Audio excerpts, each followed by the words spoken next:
દિવસ એક ઐતિહાસિક દિવસ છે.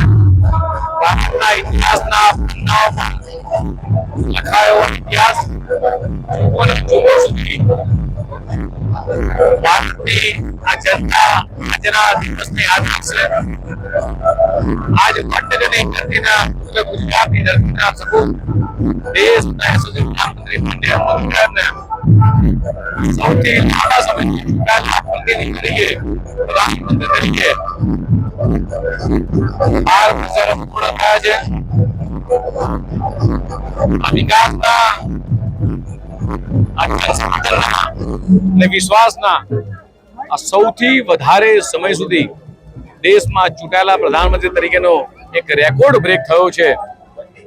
આજે દેશભરની અંદર અને ગુજરાતના તમામ આખા ગુજરાત રાજ્યની અંદર તમામ જગ્યાએ દેશના યશસ્વી પ્રધાનમંત્રી માનનીય મોદી સાહેબના દીર્ઘાયુ માટે, સારા સ્વાસ્થ્ય માટે આજે પૂજા અર્ચના કરવામાં આવી છે. આજે વડનગર ખાતે પણ પૂજા અર્ચના કરવામાં આવી છે. આવી જ રીતે આખા ગુજરાતની અંદર ભારતીય જનતા પાર્ટીના તમામ સરકારના મંત્રીશ્રીઓ, ધારાસભ્ય, સંસદ સભ્યશ્રીઓ આ બધા જ દ્વારા આજે આખા ગુજરાતની અંદર આપ જોયો જે ઉત્સાહ જોઈ રહ્યા છો વડનગરની અંદર, જ્યાં દેશના યશસ્વી પ્રધાનમંત્રી માનનીય મોદી સાહેબની જન્મભૂમિ છે અને ત્યાં જે આખું ગામ જે રીતે અહીંયા હાટકેશ મહાદેવના મંદિરની અંદર ખૂબ મોટી સંખ્યામાં લોકો પૂજા અર્ચના માટે જોડાયા અને દેશના યશસ્વી પ્રધાનમંત્રી માનનીય મોદી સાહેબના દીર્ઘાયુ માટે જે પ્રાર્થના કરી છે.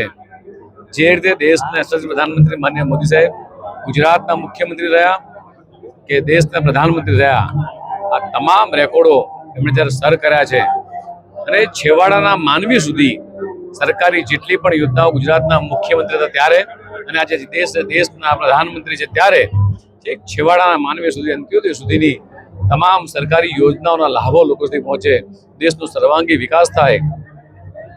32 કરતા વધારે જગ્યાએ જ્યારે એમનું સર્વોચ્ચ સન્માન એ વિદેશની ધરતી પર મળ્યો હોય મિત્રો, આ આપણા સૌના માટે ગૌરવની બાબત છે. આ ક્ષણ, આજનો દિવસ એક ઐતિહાસિક ક્ષણ છે. ત્યારે હાટકેશ દાદાના મહાદેવના ચરણોમાં પ્રાર્થના અને વંદના કરી છે કે 140 કરોડ ભારતીયો માટે જે આપણે સન્માન વધાર્યું છે, આપના લાંબા આયુષ્ય અને દીર્ઘાયુ માટે સૌએ પ્રાર્થના કરી છે.